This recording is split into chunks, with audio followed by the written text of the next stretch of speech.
April 10-ാം തീയതി തിയേറ്ററിലെത്തുന്ന Mammukka മൂവിയാണല്ലോ bazooka. ഇനി ഈ ഒരു ചിത്രം തിയേറ്ററിൽ എത്താൻ വെറും 12 ദിവസങ്ങൾ മാത്രമേ ബാക്കിയുള്ളൂ. വൻ ക്ലാഷ് ആയിട്ടാണ് സിനിമയ്ക്കെതിരെ വേറെയും സിനിമകൾ വരുന്നത്. Good bad ugly, Tovino Thomas നിർമ്മിച്ച് ബേസിൽ ജോസഫ് നായകനായിട്ട് എത്തുന്ന മരണമാസ്, അതോടൊപ്പം തന്നെ ആലപ്പുഴ ജിങ്കാന എന്ന് പറയുന്ന ഖാലിദ് റഹ്മാൻ നെസ്ലിം മൂവി, കൂടെ ബസൂക്കയും. ഇത്രയും സിനിമകൾ ഒന്നിച്ച് തിയേറ്ററിൽ എത്തുമ്പോഴും മമ്മൂക്ക ചിത്രമായ ബസൂക്കയുടെ കേരള സ്ക്രീൻ കൗണ്ട് കാര്യങ്ങളെല്ലാം ഇപ്പോൾ പുറത്തു വന്നിരിക്കുന്നു. 300-ൽ കൂടുതൽ സ്ക്രീനിലായിരിക്കും ആദ്യ ദിവസം മെഗാസ്റ്റാറിന്റെ ബസൂക്ക കളിക്കുക.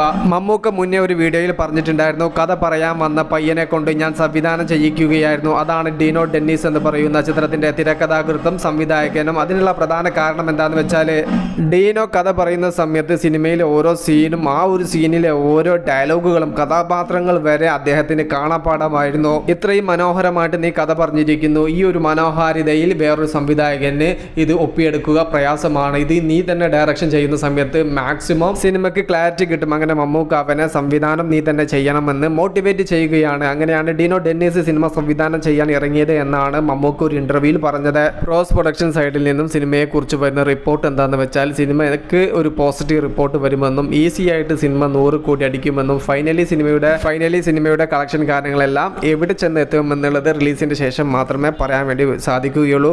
അങ്ങനെ ഒരു പോസിറ്റീവ് വൈബ് ക്രിയേറ്റ് ചെയ്തിട്ടുണ്ട് ഇതിനോടൊപ്പം തന്നെ പ്രോസ് പ്രൊഡക്ഷൻ വർക്കിൽ മമ്മൂക്കയുടെ ബസൂക്ക എന്ന് പറയുന്ന ചിത്രം. പ്രോസ് പ്രൊഡക്ഷൻ ടീമിൽ നിന്ന് വരുന്ന റിപ്പോർട്ടുകൾ സത്യമാവാൻ 50-50 ചാൻസ് ആണ് ഉള്ളത്. എന്നാൽ ബസൂക്ക എന്ന ചിത്രത്തെ സംബന്ധിച്ച് 95% സത്യമാവാനുള്ള ചാൻസ് ഉണ്ട്. കാരണം വിഷു സമയത്ത് വൻ ക്ലാഷ് സിനിമകളോട് കൂടെ ഇറക്കാൻ ഇത്രയും വലിയ കോൺഫിഡൻസ് കാണിക്കുന്ന സമയത്ത് എന്തോ സംഭവം സിനിമയിൽ ഇറുക്ക് എന്നാണ് നമുക്ക് മനസ്സിലാവുന്നത്. പിന്നെ മറ്റൊരു കാര്യം പറയാനുള്ളത്, മമ്മൂക്കയുടെ ഒരു സിനിമ ഫെസ്റ്റിവൽ സമയത്ത് റിലീസായിട്ടൊക്കെ എത്രയോ വർഷങ്ങളായിട്ടുണ്ട്. അതും ഇവിടെ സിനിമ വലിയ വിജയം കൊണ്ടുവരും എന്ന് തന്നെയാണ് നമ്മുടെ പ്രതീക്ഷ. മൂവി പ്ലസ് മീഡിയ, ഞാൻ ജിനു ജിനാസ്. പുതുതായിട്ട് ആരെങ്കിലും നമ്മുടെ ചാനൽ കാണുന്നവരുണ്ടെങ്കിൽ സബ്സ്ക്രൈബ് ചെയ്യുക, സപ്പോർട്ട് ചെയ്യുക. Okay, by.